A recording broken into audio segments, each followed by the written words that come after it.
ناظرین السلام علیکم ورحمۃ اللہ وبرکاتہ۔ میں ہوں آپ کا میزبان انصار عزیز ندوی اور آپ میرے ساتھ فکر و خبر کا خصوصی پروگرام صدائے حرا دیکھ رہے ہیں۔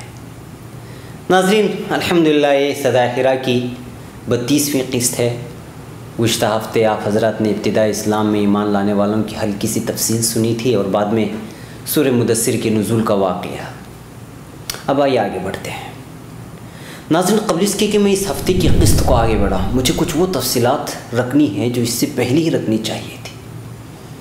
دراصل سیرت کے اس پروگرام کو پیش کرنے کے لیے میں مختلف سیرت کی کتابوں کا مطالعہ کر رہا ہوں تاکہ جتنی زیادہ معلومات ہو سکیں آپ لوگوں کے سامنے لے آؤں حوالہ جات کے ذریعے سے۔ استاد محترم حضرت مولانا رابع حسن ندوی دامت برکاتہم نے اپنی سیرت کی کتاب رہبر انسانیت میں ہندو قوم کی مذہبی کتاب ویدوں میں آپ صلی اللہ علیہ وسلم کی صفات سے متعلق جو پیشن گوئیاں کی تھیں اس کو جمع کیا ہے۔ میں نے ضروری سمجھا کہ اس کو بھی میں آپ کے سامنے رکھتے ہوئے سیرت کی اس کڑی کو آگے بڑھاؤں۔ آپ صلی اللہ علیہ وسلم کو ان کتابوں میں نراشنس کے لفظ سے یاد کیا گیا ہے کہ اس کو آپ یاد رکھیں۔ آگے اس کا بار بار تذکرہ آئے گا، یعنی محمد صلی اللہ علیہ وسلم کا مطلب نراشنس۔ میں آگے بڑھتا ہوں۔ محمد یعنی نراشنس کی حمد کی جائے گی اور وہ سب کو محبوب ہوگا، یہ رگوید میں درج ہے۔ اسی طرح اتھروید میں محمد یعنی نراشنس سواری کی شکل میں اونٹوں کا استعمال کرے گا۔ اسی طرح رگوید سنہتا میں کہا گیا ہے کہ نراشنس یعنی محمد صلی اللہ علیہ وسلم کو علم الہی دیا جائے گا۔ رگوید میں ذکر ہے کہ نراشنس یعنی محمد صلی اللہ علیہ وسلم بہت خوبصورت اور علم کے داعی ہوں گے۔ اسی طرح رگوید میں ہی ایک اور جگہ لکھا گیا ہے کہ نراشنس یعنی محمد صلی اللہ علیہ وسلم لوگوں کو گناہوں سے نکالے گا۔ اتھروید میں ہے نراشنس یعنی محمد صلی اللہ علیہ وسلم کا ایک دنیوی نام محمد ہوگا۔ اتھروید کے ایک اور جگہ لکھا ہے کہ نراشنس یعنی محمد صلی اللہ علیہ وسلم 10 مالاؤں والا ہوگا۔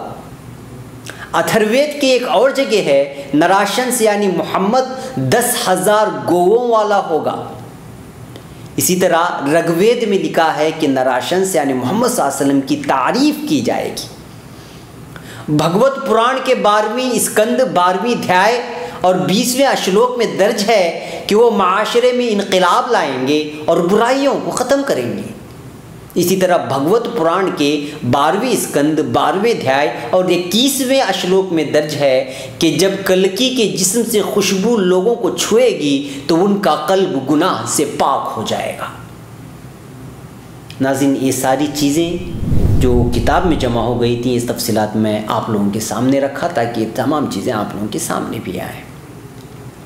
بہرکیف ناظرین ان تمام صفات کو آپ دیکھیں گے تو ویدوں میں جو درج ہے دراصل وہ آپ صلی اللہ علیہ وسلم کی ہی پیشن گوئیاں ہیں جو سمجھنے پر بات سمجھ میں آئے گی۔ اگر میں سمجھنا ہی نہیں چاہوں تو پھر مجھے لاکھوں کو یہ سمجھائے تو میں سمجھ نہیں پاؤں گا۔ بہرکیف ناظرین ادھر آپ صلی اللہ علیہ وسلم پر وحی کا سلسلہ شروع ہو چکا تھا۔ ایک ایک کر کے لوگ اسلام سے جڑتے جا رہے تھے۔ اسی بیچ اچانک پھر وحی رک گئی کچھ مدت کے لیے، یہاں تک کہ یہ بات بہت شاخ گزری اور آپ صلی اللہ علیہ وسلم دل برداشتہ ہو گئے۔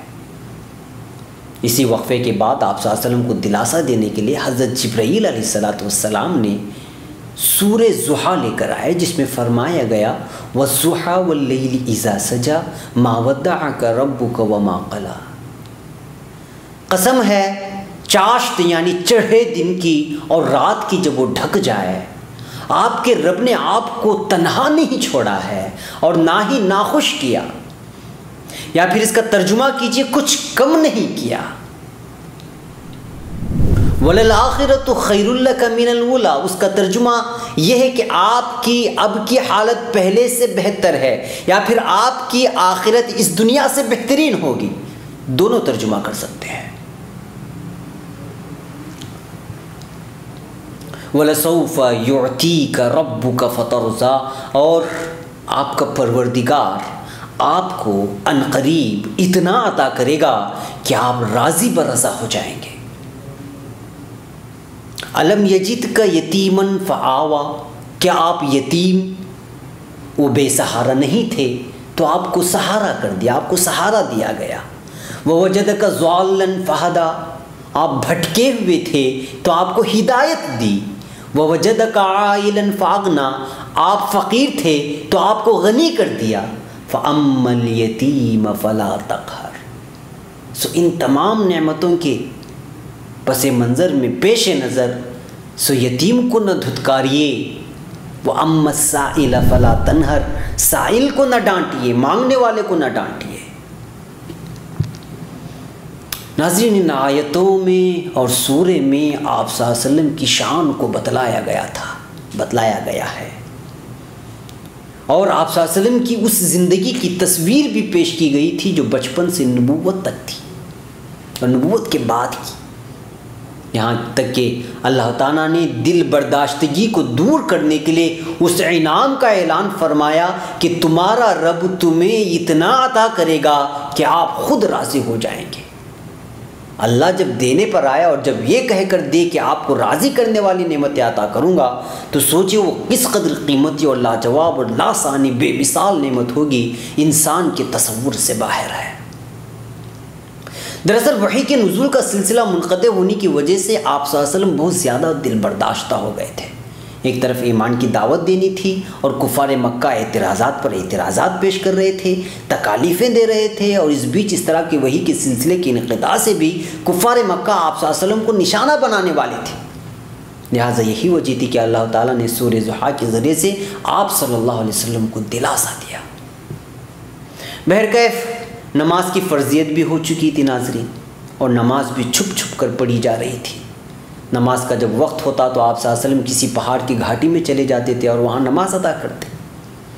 یہ سب تفصیلات ہیں، الگ الگ تفصیلات۔ انشاءاللہ اگلی قسطوں میں نماز کب فرض ہوئی، کن موقعوں پر، اس کا طریقہ کس انداز میں بتایا گیا، وغیرہ وغیرہ تفصیلات آئیں گی۔ آپ فکر و خبر کے ساتھ جڑے رہیں اور اپنے میزبان کو اجازت دیں۔ السلام علیکم ورحمۃ اللہ وبرکاتہ۔